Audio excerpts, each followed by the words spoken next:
Hey everyone. So today I am super excited. I have someone today that has not just sold one company, not sold two companies, but sold three companies. But forget about that. He's just a super nice, phenomenal guy. I had the chance to chat with him and really incredible. So I'm very excited to have him here with us today. Dennis is the CEO and founder of a company called X.ai. He has raised money from companies like venture funds from SoftBank, Workbench, and many others. He has had a previous company called Index Tools that sold to Yahoo in the hype of the financial crisis. I won't get into that. And then he has another company called Visual something that also sold. And then he has the failures, which is really what we want to hear about. So Dennis, thank you so much for joining us today. No, thanks so much for having me. So Dennis, before all this success, before you became into this massive celebrity entrepreneur, you know, I wouldn't go that far, but thank you very much. where are you from and what was your upbringing like? Sure, I grew up back home, Denmark, and stayed on the same address for the first 18 years in a house that my dad built. And after that, went to university and took my CS degree and ended up immediately, right out of school, starting my first company, even though that's not what I wanted. As in, I had the complete opposite plan. So plenty of people will have some sort of aspiration of becoming an entrepreneur in some way, shape, or form at some point in life. And I had a plan of just taking my CS degree and go work for IBM. As in, that would be awesome. And the reason was that my dad was an entrepreneur, my uncles are, my cousins, and I've seen that life up front and center, working 6 days a week, my dad coming home late, falling asleep in front of the telly, and all of that good stuff. And I thought, you know what? Given where I'm from, where you can work 40 hours and live a respectable life, that was the goal. And it was not like I had even called IBM, but in my mind, I was just gonna get that degree, take my bicycle, and go there and ask, so where's my desk? It didn't pan out like that, so I did game development in college for a little money, and the odd, awkward, shitty thing was that the company I worked for went belly up just as we were about to kind of deliver the last title, and the whole thing was at least something I, in my mind, had planned around the fact that I would then deliver that title, get a few monies in my pocket, pay off the very kind of tiny debt you would have in a country like Denmark going to college, and take my bicycle, go to IBM. As they went bankrupt, I then, in anger, bitterness, or just generally being pissed, as in I worked on this title for a year and a half, and now I'm going to end up with nothing. So I called up my counsel, or really just somebody who I knew, who was a solicitor, and had him acquire the software assets. And this was way before anybody really had a good understanding of what are the primary assets of a software company, which are not tables and chairs and leases and cars and monitors and what have you. It's the software itself. You know, today in 2020, anybody would understand that. Even my mom would understand that. Back then, not so much. What year are we talking about? 1993, 4, something like that. And acquired the assets, and very quickly kind of completed the title and sold that on for what I thought back then was a fortune, but in hindsight wasn't really a fortune. It was just a little extra money in my pocket, but it worked out very well, very quickly.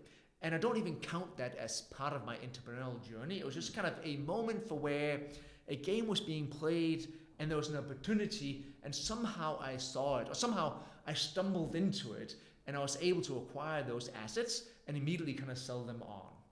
And even that, just to close it, was not enough of an indicator for me to kind of conclude that I'm probably going to be a lifelong entrepreneur. So I took that money, pretty much all of it, and immediately put it back on the table, all on red, that roll this one more time, and then I'll lose it, and then I'll go work for IBM. And I started then a internet analytics / consulting company June 1st, 96. And if there was ever a time you wanted to start something in what was then a new industry, June 1st, 96 is not too shabby. So we ran that and did very well, and were very fortunate to craft an exit in April 2000. And if you ever want an exit at the very height of the dot-com boom, you want to do it in April of 2000. So it had a good ending, and I think that was then the conclusion for where I guess I'm going to be a lifelong entrepreneur now. Wow. So let me get this straight. Your father and grandfather, your father and your uncle are entrepreneurs. You grew up hating that whole ass, not hating, but not hating it, just as in being able to really observe it up front and center. And anything you can observe, such as I can look at American football on TV. I don't hate it. I'm just disinterested. Exactly. Yeah, that's the correct word. You grew up disinterested, seeing all the hard work that goes into it. You know, falling asleep in front of the telly, not being able to spend family time. And then you go to college, and your ultimate goal is IBM. And then all of a sudden, you're working for this company, and the company falls through, and you're so disgruntled about the fact that all the hard work you put in is going to shit now. And you're like, I'm going to buy that back and do this and build it up my own out of your own personal frustration. You know? Yep. It wasn't like, I don't know, was it a thought process that you wanted to start a business out of it? Or just like, I'm so frustrated that you took all this thing that I worked hard on, I'm going to put it out on my own. Some version of that, right? For where anything, where you and a couple of mates sit in a basement and work on that for a year and a half. There's some sort of professional pride, right? For where you would hate to see that just disappear and not exist. So we did some sort of title, which was some sort of mixture between SimCity and Civilization, and really put a lot of work into it. And it was, in our opinion, really kind of well polished. And this was way before you really had anything that rhymed with the game engine. So you did everything from the ground up, like everything. We wrote most of this in assembly. And anybody who's done any type of programming can imagine if you sat and did a game in assembly for 18 months straight, you would also be slightly disappointed to kind of see that just disappear. So acquiring it, I think, was one part just making sure that it didn't die, one part for where if I can do it on the cheap, I'm sure I'll at least make back my money, but it was not some sort of grand strategy of that being the catalyst into a lifelong entrepreneurial career. That was not it. It turned out to be that, but that was not the plan on day one.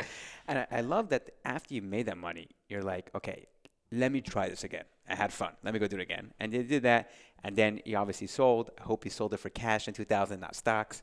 But let's go to after your second company. You sell that company, and you figure like, okay, I have this recipe down packed. I've built already 2 companies and sold.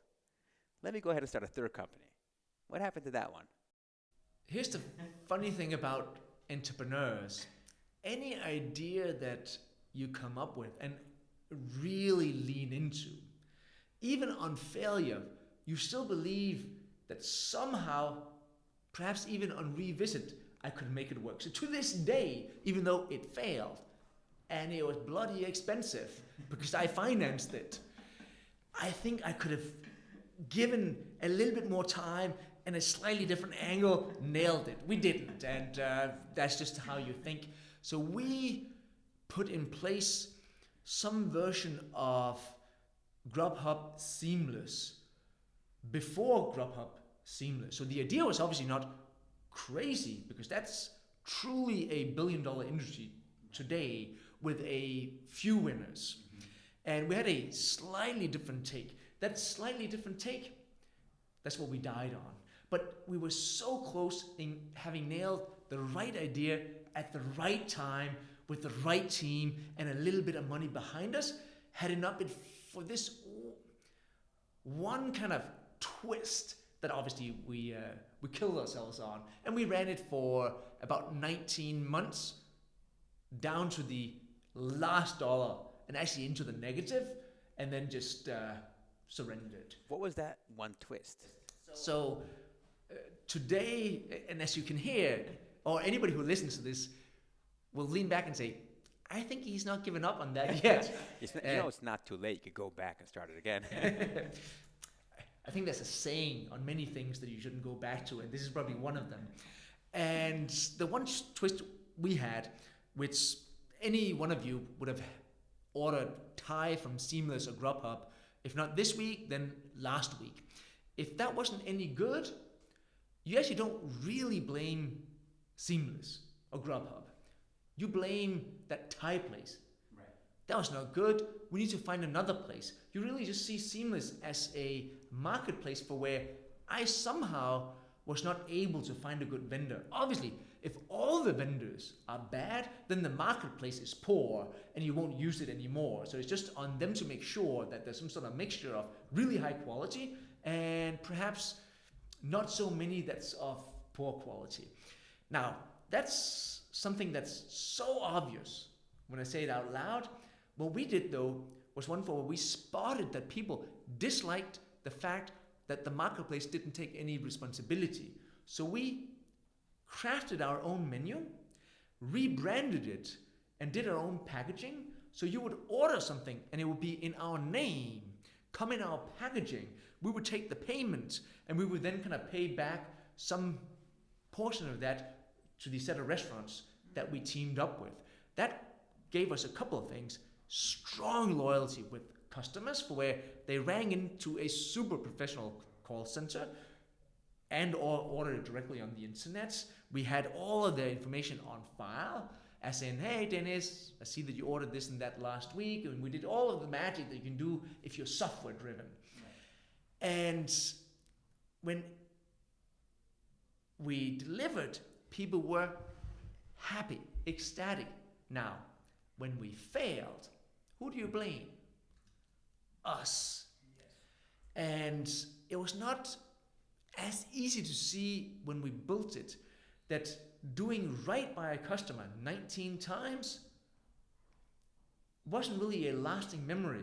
Because if I, on the 20th time, made an error, that might be the end of our journey, even though for where, hey, you do remember, we've had a really good relationship for the last 7 months, but somehow on that error, and we had all these little kind of domino style ideas of if late on delivery, not up to par on quality, I would pay you back. So we really ramped up revenue fast, but we didn't have the ability to kind of, on the paybacks for every 20 or every 7 or whatever the case might have been for whatever region at whatever moment, we ran at a loss, and I thought at scale, I will solve this.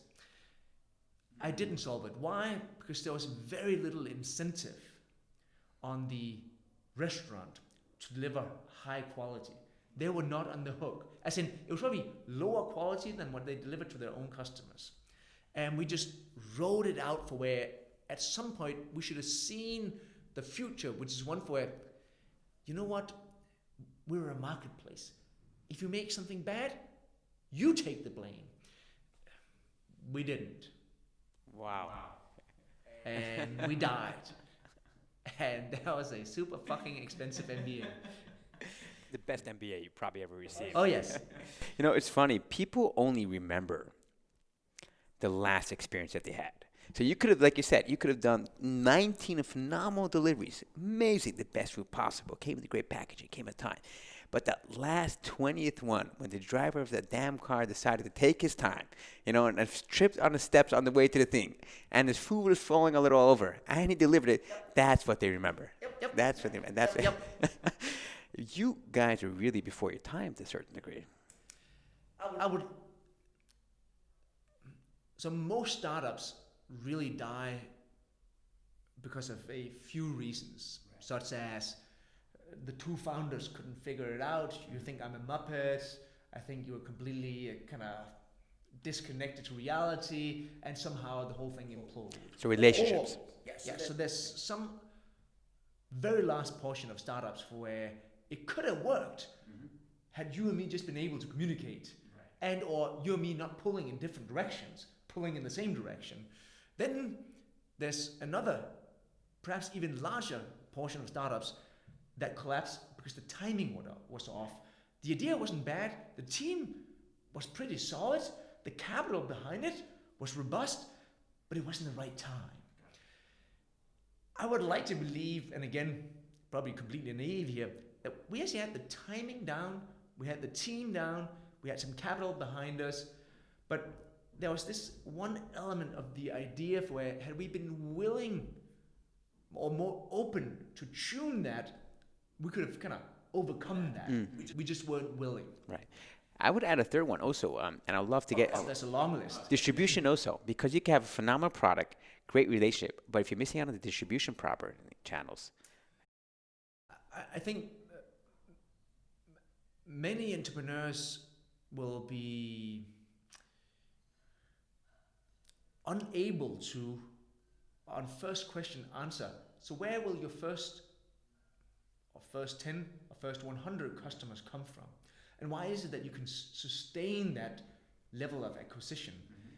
I would be very uncomfortable starting any venture if I did not have a clear idea of how am I going to acquire my customers. There might be a whole host of unknowns on how long is the sales cycle, exactly who is the buyer in the organization, why is it that I believe it's one over the other, but you should have most of those answers. Anything else is really just you wanting to sit around and hack away on some good product. Hey, good on you. That's really just a side gig and you kind of fooling around, and that's fine, but it's not a business. Right. So then let's go from the two things you mentioned now. Let's start with the first one, co-founder relationships. How, like everyone knows, it's like a marriage. It's sort of like a marriage, but we don't go, there's no dating process. There's no foreplay. You just jump right into the relationship and start to found the company. How do you build something? You probably shouldn't do that. Right. I do think if you somehow over time, and just as a side note here, there's this idea that you should not treat entrepreneurship as a career, and you should treat it more as a calling, and you should only do a startup if somehow you cannot not do it. That's kind of the Peter Thiel, Y Combinator, West Coast attitude.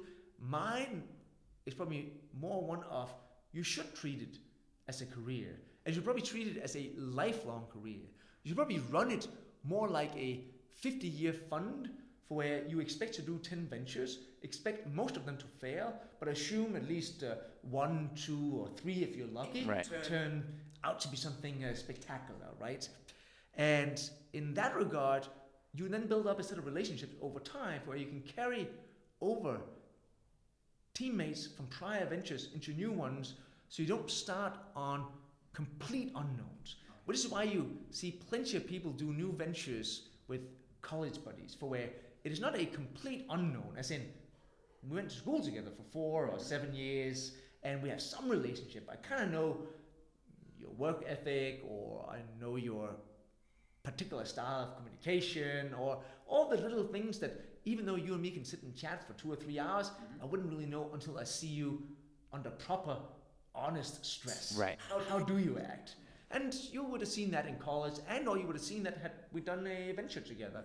So I certainly like that, and I've always tried to kind of carry over people from prior settings into new settings, so that when I sit here, I know that Matt, my CTO, whom I now work with for almost 10 years, Wow. is so much in control that I can relax and just kind of focus on our chat here, right? The office is not on fire. So if you can do that, that is awesome. Now, if you are just about to embark on your first venture, you don't necessarily have a super tight group of people that you can call on from college, and or the particular thing that you are attacking, your college buddies are not the best fit, then you do need to do some form of dating per your suggestion. I do think if you just do that dating, just kind of like if people interview people for new positions at the company randomly through a chit chat, and without purpose, then you're playing a really dangerous kind of lottery.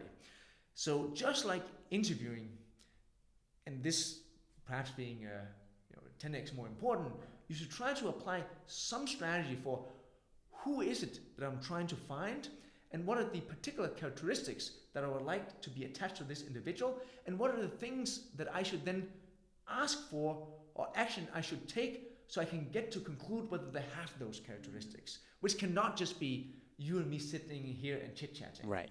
So if I need somebody for this particular venture to work well under stress, say that we want to bootstrap it, okay, then there'll be a different type of stress attached to it than that of having a few additional external dollars coming in.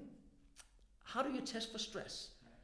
So I've certainly done things in my interview process early on for where if I've interviewed somebody who already had a job, I would specifically ask them to come by for chat in work hours. I want them to walk out of whatever office they're at feeling slightly uncomfortable, probably having to make up a lie. Because that, I'm not saying you should live a life where you need to learn to lie, but you need to live a life where I now need to do something which is kind of outside my comfort zone.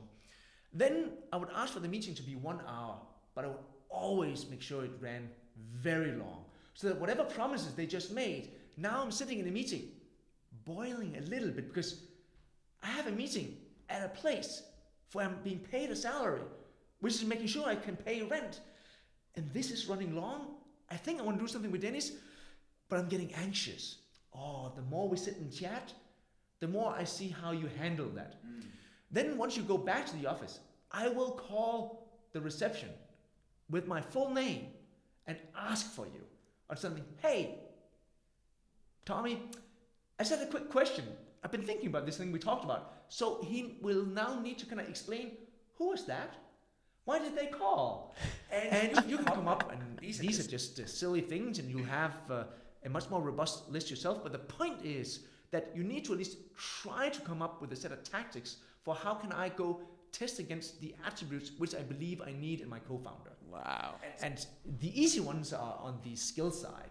If you need some particular data scientist with some particular skills on some branch of NLP, that you can test for. As in, we can go to the whiteboard right now and spend the next 3 hours, and somehow we can either qualify or disqualify a particular candidate on that. But it's the other components where if I ask you, do you react well under stress? You can't say anything but yes. As in, it's a silly question that doesn't provide me any information outside of you just being a salesperson saying yes. So I had that down. I'll give you another kind of tactic here. Being a founder at whatever level is something where you would need to buy in. People will say that, yeah, I buy into it. Yeah, I see that you know how to pronounce the words, but do you buy into it? So I've always tried, this and last venture included, for where we've had external financing, to get my co-founders to write a check. I want you to sit at a table with me buying those common shares, so that the next $10 we spend, I want you to look at those $10 and say, that's my fucking $10. Why are we wasting that on some random Amazon instance that we could have shut down over the weekend? This is silly. So if I look at my prior venture as a good example, one of the co-founding engineers with few savings took out a very large portion of those savings, which was no more than $3,000. But that was his savings. We didn't live or die or succeed and had a good exit based on that $3,000. But you know what? He became a real co-founder because he went to Citibank, asked for a check, looked at it and said, well, I guess I'm in now, and it's going to cost me some money, And surely Dennis wrote a slightly larger check, but that's not the point. This is my money. That worked very well. I would actually be very skeptical of anybody doing any new venture with unknown founders without all of them chipping in some level of money. It's the best disqualifier that I've seen. I've seen plenty of people who are all in until I ask for a check. Like, this is gonna hurt way more than that the 12K you're gonna write and bring to the office tomorrow. Wow. Did you actually cash the check, or you just hold it to see if they're going to give you cash it? No. It's the cashing part. I want you to kind of look at your account and say, I'm poorer on the money front, I'm richer on the equity front. We better make this work. I agree. We better make this work. I'm also in. Really teeter on the extreme. I love it. You go all the way. It sounds extreme, but only up until the point where you start to think it through, for where if you're not willing to invest into it, why are you here? Then you're here because you read a set of articles on TechCrunch and you want to live the fantasy of the founder. That's cool. Not together with me though. You can go live that somewhere else. If you're really in, you must buy into it. You can't turn up at any table in Vegas and say, no, I'm just here to kind of fool around a little bit. Yeah, you got to buy some chips though, otherwise you're not at the table. Wow. That's absolutely incredible. And it seems like, that passion within you, and you can see, like you mentioned before, when you started off your whole career, no interest in entrepreneurship, nothing about startups. Look at the passion and, and drive. Just like, I can feel it over here of what you have for entrepreneurship and startups now. I'm going to ride this thing to the end. So So I'm on my 5th venture over 24 years, having spent about 5 years on each one of them. And that somehow suggests, if we go back to what I said before, that I'm kind of halfway through my 50-year fund and the 10 ventures I'm supposed to do. Of course, at any moment in time, it might be the last one, you never know. And the last one is typically not because you lose, but because you succeed, right? But even on succeeding, and forget about what succeeding translates into, which is not on the money end, but probably on the time end. I'm not sure I want to do anything else. It's kind of like, as a side note, there's plenty of entrepreneurs, and this is real, and it saddens me a little bit, who will attach their life's worth to the success of their startup. As in, if the startup is successful, they are happy and content and good to be around, and life is what it's supposed to be. And if the startup is not working, perhaps failing, or did fail, they are not just unhappy, they might even be depressed. And that's not the way it's supposed to be. First of all, the most likely outcome for any startup is that it goes tits up. And you should just prepare yourself for the fact that that is the most likely outcome. That doesn't make it negative.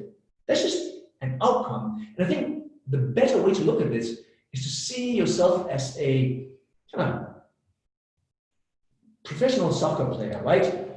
And the way you should think about it is that you should play it for the love of the sport, not for trophies. And people who actually play for the love of the sport, they just end up with trophies. But it's because they actually like to play. And I think you should, and I know this will go on deaf ears, but you should try just to love the game for what it is. And just think of it as saying, I played a pretty decent game here. We didn't win though, but I think I'm better off because I played a full game. And that should allow me to play another game. And obviously, you should craft it in such a way where you are now allowed to play multiple games, coming back to the 50-year fund. So that's such an important thing, and that's not only related to founders. I find that it's related to also all employees. Like, the biggest thing about work-life balance, but we're going to stick with family specifically. Mm-hmm. How do you separate when you come back home and shut the door when you walk inside your house, that your startup life is over there and your family life or whatever else you have behind the other side of the door stays with you? How do you keep those two separate? I don't, and I don't want to. As in, again, there's two strategies that you can apply. There's the strategy that you suggested, which is that you somehow must at all cost create two lives, a life at work where you might be one person and apply one level of drive, and then you go home and you're another person and you apply another set of attributes.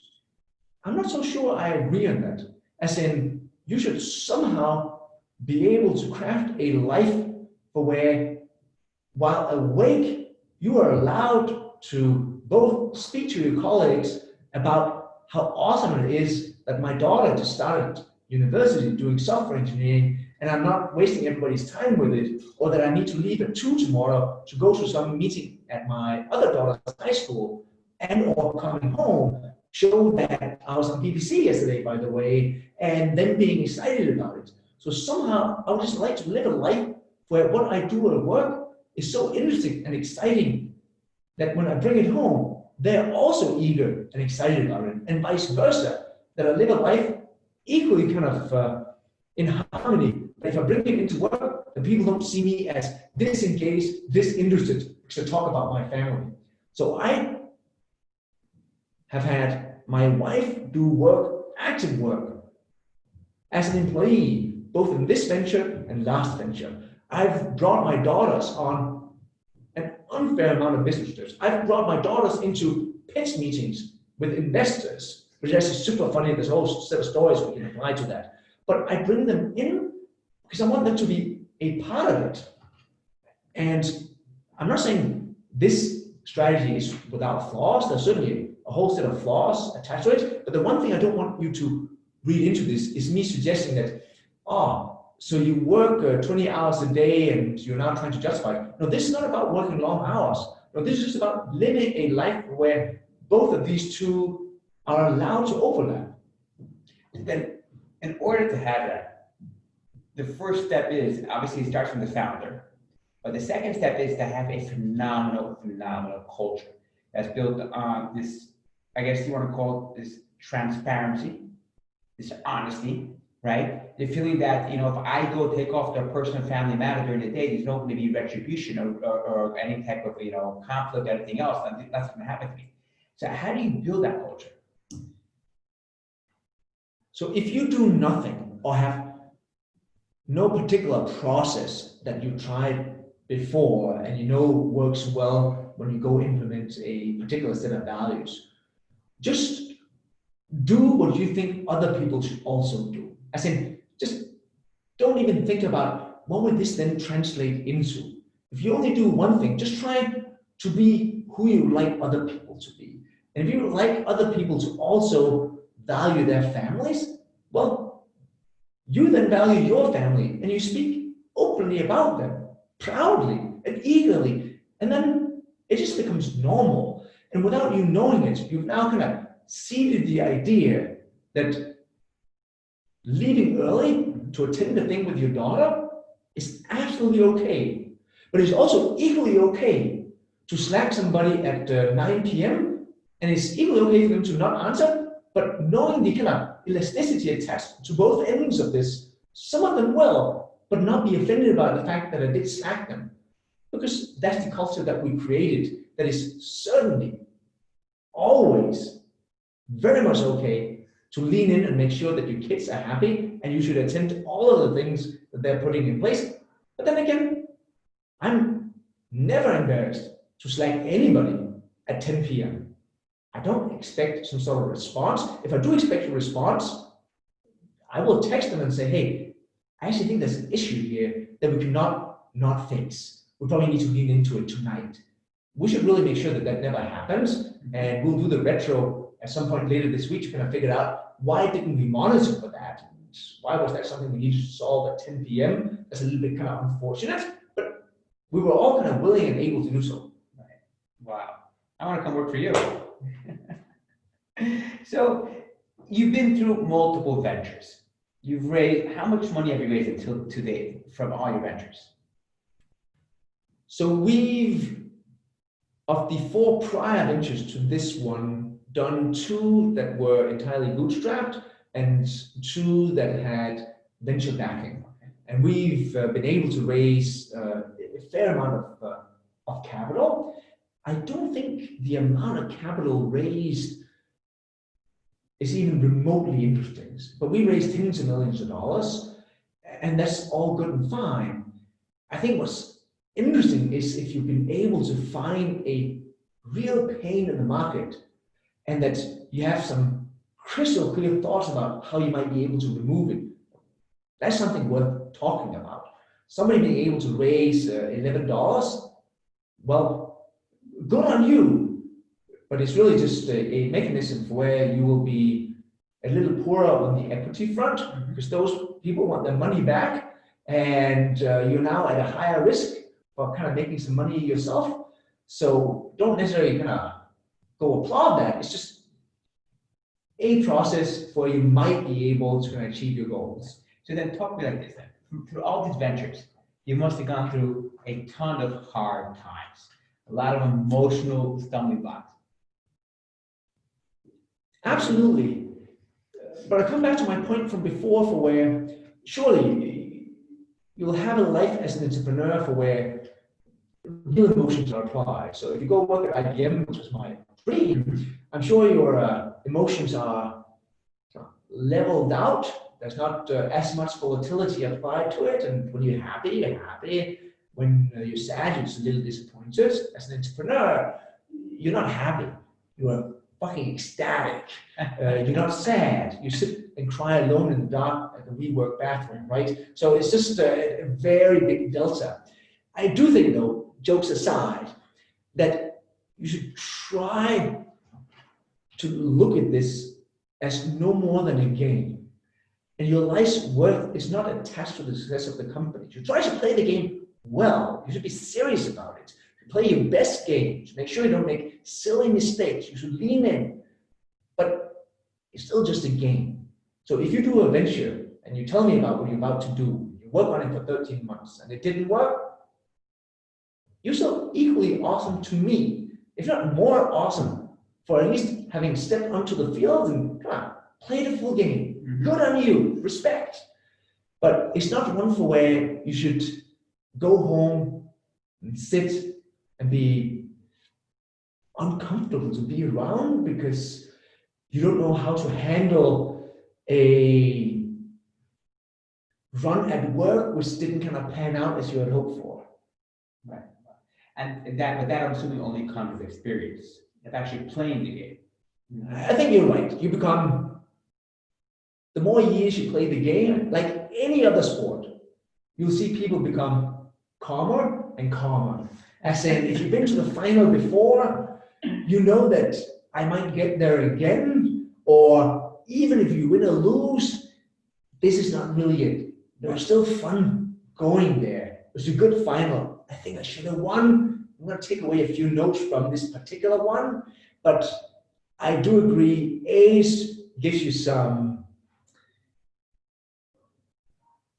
ability to put it into a different perspective.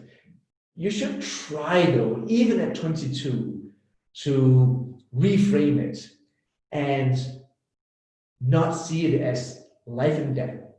The best salespeople are the ones where it doesn't look like they really need to sell you. It doesn't even feel like you're being sold. Or if you don't buy today, they seem equally happy. So happy that I think I might even buy it today. Those for where I need that commission, who turn up in a erratic mode of I can't lose this sale, just make less sales. So I think the calmer you can be, and the more kind of content with the whole game, the better you're off.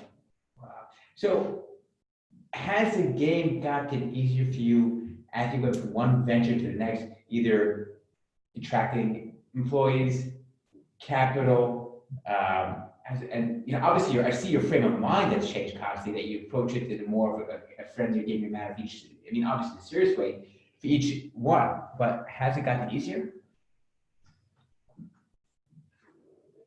As you weigh it, certain things end up easier. It's certainly easier to assemble a team of co-founders if you had some before, or if you had a little bit of success, and that might not be something you work on for 7 months, but you work on it for a little shorter.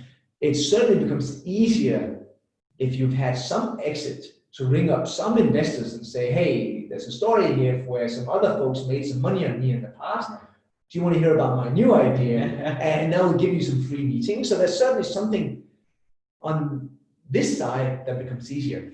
Now, what I think is, and I keep reminding myself, super scary, is that if you have some success,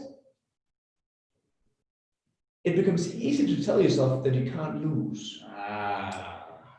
And like in sports, you play your worst game when you think you're the shit. Yes. As if you should always be so humble and assume that this game, we start fresh. There's no memory that is, the world doesn't remember you having done anything in the past. It just remember how you're playing now. Yes. So you can't draw on that. Surely there'll be a few contacts here and there that you can ping, but this game, we start at 0. There was no kind of free points being applied on the scoreboard. And I keep fucking reminding myself, but some days I can see, not just in this venture, but in prior venture, that you have a moment where some decision or some strategy is based on the expectation of getting success. Nobody owes you anything at all. And what we just agreed, like 15 minutes ago, the most likely outcome here is that we go tits up. Right. So Dennis, now that you know that is true, why are you playing like you're about to win? You're not about to win anything. You're about to lose. So hey, man up, shirts off, lean in. And that, I think, is certainly the most dangerous thing. It doesn't mean that you can't overcome it, but for me at least, and it might just be myself, I need to constantly remind myself. Right. It's like, you watch those YouTube videos where you see these teams celebrating like 10 seconds before, like the game's actually over, and all of a sudden they find they lose because the other team didn't give up to the finish line, have to go all the way to the end. You seem so self-aware, like very self-aware with your own inner self, your own strengths, your own weaknesses. What do you do? What's your process?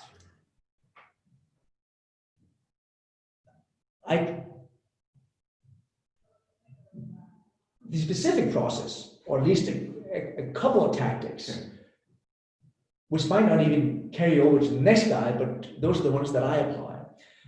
I run inbox 0, and people will say, Dennis, this is the point where I'm going to stop listening, because what does that has to do with anything? No, inbox 0, and there's plenty of other things that comes along with it. It's just a way for you to free up your mind. So if I walk into this meeting here, knowing that I only have 2 emails in my inbox, and that inbox will be empty before I leave tonight, that means I have nothing kind of latent in the back of my head, which I need to also work while I talk to you. I can just focus on this. I can just be in the moment. And inbox 0 is just one of those that can steal some of your time. That doesn't mean that anything that arises in an inbox I can immediately solve, but then I package it for something I need to solve later, say for 90 minutes on Friday, but then it disappears and I don't need to think about it until 1:30 on Friday, where I set aside time to solve this particular task. So that again, I can free up my mind to only think about now. That works well. Some sort of combination of being really anal about your calendar. And it's not just because I'm in the calendar space. This is not some sort of hidden sales thing I do very well and people don't notice. It is just a combination of inbox 0, very anal calendar to free up your mind. That's super tactical. Now, what I do outside of that is not meditate, which somehow, and I'm sure I'm doing it wrong, or I don't want to do it right, and plenty of people will do it really well and good on them. For me, it is one for where, and this is around Wall Street where I live, so people know the south end of Manhattan, right? I take the 2-3 or the 4-5 all the way up to the other end of Manhattan, and no phone, no podcast, no nothing, and I walk back. It takes me about 3 hours. What do? I don't bring any agenda. But what I do is that all of the boxes in my head and all of the things that aren't fully sorted, I put it in the right boxes. So I come back 800 calories short on the other end of Manhattan, but with most things sorted into the right boxes. Not as in I need to solve 4 things today, just having cleared your mind, which I assume plenty of people will somehow do if they meditate in other ways. For me, it's just one for where, hey, I'll walk all of First Avenue or Columbus Avenue or something else, but it'll be 3 hours where I can kind of clear my mind, and it works well for me. How often do you do it? I want to do it every weekend. If I said that out loud, someone would call bullshit, but that's what I try. Let's say every second or every third when I'm not kind of in the groove. Right. But even when I don't do that, I will do the smaller versions. I did that 2 days ago. So I did I have A-Vice, which is a particular piece of candy from England. It's the only candy I eat, but to get it, I must walk to get it. It's on 14th Street. So I have to walk from here to 14th and walk back. If I don't have meetings, or if I have a meeting, I'll schedule it so I can walk up there and pick it up. What's it called? They're called all sorts of licorice. And what is that? That's about 10 miles. So it's a 10-mile walk. 5 miles up, 5 miles back, which is kind of a mini version of my weekend thing. I did that on Wednesday. So what is this? It's Tuesday. Tuesday, okay. So I did that 6 days ago. So I'll do that as well in the middle of the week and kind of just do a walking set of calls. Wow. Dennis, what do we tell a young Dennis, sitting in his parents' home in Denmark, and he has a whole world in front of him? IBM, start a startup, work in a coffee shop over there, which I'm assuming is a great thing. Or go to Amsterdam, hang out in the red light district. What do we tell Dennis? Those were some interesting options that you just assembled, but we'll leave that for later. But an interesting mixture. I am very long entrepreneurship. I highly encourage, and I look straight into the camera, highly encourage people to see if they cannot somehow try to at least imagine a lifelong career as an entrepreneur. That doesn't mean that you would immediately start a venture out of college, but somehow try to put in place a plan for where this is what I could do over a long enough period of time and imagine myself being successful at it.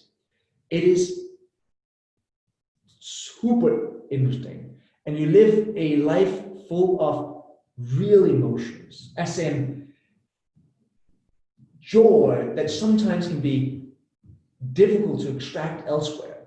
And entrepreneurship can very easily just be you starting out as engineer number 2 or customer success person number 3 at an early stage startup. But that environment is just so unique and so fulfilling, to me at least, that I would do that at less money and more hours for the joy that comes along with it. It doesn't mean that startups are just so well coordinated, because they're typically very chaotic, very not coordinated, sometimes done by people who don't have much idea about how to do them, but try to see it as well, I guess we were allowed to play a game here. We're all kind of amateurs, but there's nothing wrong with amateurs trying to play a good game, because you know what? The more games you play, Someday we'll be pros though. Yeah. That's how you become a pro. So I just strongly encourage you, try to imagine and try to put in place a plan. Even if your plan is one for where I'm going to go work at Citibank for the next 18 months. While I do that, I'm going to have this particular side gig. I'm going to work that equally hard. And the side gig will be how I get my stripes so that in 18 months, I might be able to do that full time, and or the side gig was just a practice. Then I'll play a different game. Gotcha. Amazing. Dennis, thank you so much. There's no doubt that multiple people are going to benefit from this. Their journey will be inspired to start something, or if they're going through something, how to overcome that. I myself have learned a tremendous amount and thoroughly enjoyed it. So first of all, it goes without saying, anything I can do for you, for your family, for X.ai, anything, always reach out, always here for you guys. Really, thank you so much. So since I own the microphone now, and or this is semi-live, I can just scream anything I want into the microphone. But Sure. anybody here should immediately go to X.ai. There's a free edition, so I'm not trying to extract money from you. And sign up for our scheduling assistant, give it a whirl. And upon having tried 4 or 5 meetings, send me an email on dennis@human.x.ai and tell me what you think. I'm super eager to get feedback so we can better the product. So that's that. Amazing. Thank you. Thank you so much. You're most welcome. Cheers.